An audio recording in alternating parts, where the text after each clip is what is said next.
योगी सरकार के नज़ुल बिल पर भाजपा के ही विधायक विरोध में उतरे।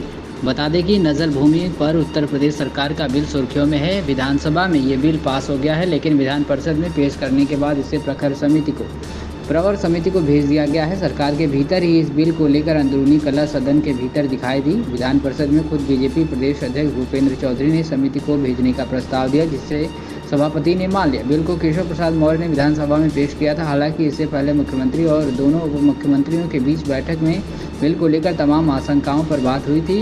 विधानसभा में बीजेपी के विधायक हर्ष वाजपेयी और सिद्धार्थनाथ सिंह ने अपनी आपत्ति जाहिर की थी। इसके अलावा सहायक की सरकार की सहयोगी और केंद्रीय मंत्री अनुप्रिया पटेल ने भी विरोध किया था। सरकार को उस वक्त परेशानी का सामना करना पड़ा जब इस बिल का विरोध खुद ही उनके लोग करने लगे। उधर कांग्रेस ने धमकी दी थी कि इस बिल के खिलाफ पार्टी सड़क पर उतरेगी। इस बिल के लागू होने से नज़ुल की ज़मीन फ्री होल्ड नहीं की जा सकती। इलाहाबाद से विधायक हर्ष वाजपेयी का कहना है कि सरकार 1 या 2 लोगों से ज़मीन ले तो फर्क नहीं पड़ेगा, लेकिन जो लोग ब्रिटिश काल से इन ज़मीनों पर रह रहे हैं उनका क्या होगा। कई लोग 100 साल से रह रहे हैं। एक तरफ प्रधानमंत्री आवास दे रहे हैं, दूसरी तरफ हम लोगों से ज़मीन ले रहे हैं। ये न्याय संगत नहीं है। वाजपेयी के इस बयान के बाद विपक्ष ने उनकी सराहना तो की, लेकिन सरकार से मांग की है कि इस ज़मीन को फ्री होल्ड कराने का मौका देना चाहिए।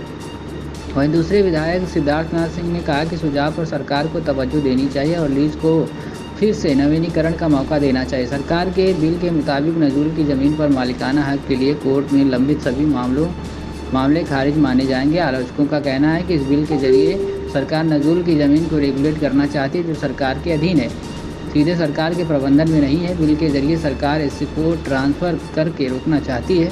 इस बिल में सरकार के पास अधिकार है, जिसका किराया सही समय पर जमा हो रहा है उसकी लीज को बढ़ा सकती है, जिससे सरकार के पास इसका कंट्रोल बना रहेगा।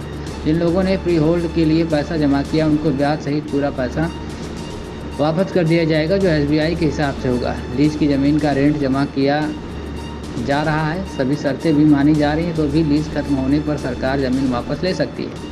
नज़ुल की ज़मीन का मालिकाना हक किसी को नहीं दिया जाएगा, बल्कि सिर्फ सार्वजनिक इस्तेमाल किया जाएगा। पहले सरकार नज़ुल की ज़मीन को 99 साल की लीज के नीच पर देती थी। सरकार के सहयोगी निषाद पार्टी और अपना दल एस की अनुप्रिया पटेल ने भी बिल का विरोध किया। अनुप्रिया पटेल ने एक्स पर लिखा कि नज़ुल भूमि संबंधी विधेयक को विमर्श के लिए विधान परिषद की प्रवर समिति को भेज दिया गया है। व्यापक विमर्श के लिए बिना लाए गए इस बिल के संबंध में मेरा स्पष्ट मानना है कि विधेयक गैर जरूरी और आम जनमानस की भावनाओं के विपरीत है। पटेल ने मांग की है कि ये विधेयक वापस लेना चाहिए और अधिकारियों के खिलाफ कार्रवाई करनी चाहिए। वहीं निषाद पार्टी के नेता संजय निषाद, जिनकी पार्टी के विधायक ने इस बिल का विरोध किया था, उनका कहना है कि लोग नदी के किनारे रह रहे हैं, वो कैसे कागज़ दिखाएंगे। जब लोगों के बसाने की जगह दूसरा काम होगा तो लोग हमारे विरोध में खड़े हो जाएंगे। इन सभी लोगों का समर्थन समाजवादी पार्टी ने और जनसत्ता दल लोकतांत्रिक के रघुराज प्रताप सिंह उर्फ राजा भैया ने किया है। समाजवादी पार्टी इस बिल को वापस लेने की मांग कर रही है। समाजवादी पार्टी का कहना है कि ये बिल जन विरोधी है।